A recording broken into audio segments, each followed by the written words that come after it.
व्यायामाने वजन नाही होत कमी.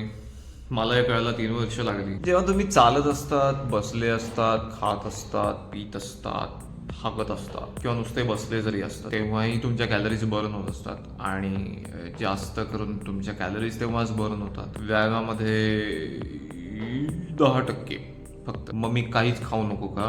आजारी पडाल. एक काम करा, 4 स्टेप्स, फक्त 4 स्टेप्स. स्टेप नंबर 1, तुमच्या मेंटेनन्स कॅलरीज कॅल्क्युलेट करा.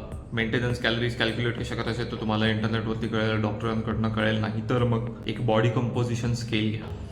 मी एका बॉडी कंपोजिशन स्केलची लिंक या डिस्क्रिप्शनमध्ये टाकली. स्टेप नंबर 2, तुमचं खाणं पिणं प्लॅन करा. मेंटेनन्स कॅलरीजपेक्षा कमी खायचं, पण तरी सुद्धा शरीरात प्रोटीन, फॅट्स, कार्बोहायड्रेट्स, फायबर सर्व गोष्टी गेल्या पाहिजे. पण त्या सर्व घेताना मेंटेनन्स कॅलरीजपेक्षा कमी. ChatGPT ला विचारा, तो तुम्हाला प्लॅन बनवून देईल. स्टेप नंबर 3, तुमचं मसल मास वाढवा. बसल्या बसल्या तुमच्या कॅलरीज बर्न होत असतात. मसल मास जास्त असेल तर अजून होतात, काही करायची पण गरज लागत नाही. मसल मास फक्त चालून वाढत नाही, फक्त पळून, तर कार्डिओ कडून वाढत नाही. कार्डिओचे वेगळे फायदे, तो वेगळा मुद्दा आहे. स्टेप नंबर 4, बॉडी फॅट नक्की कमी होते का मॉनिटर करा.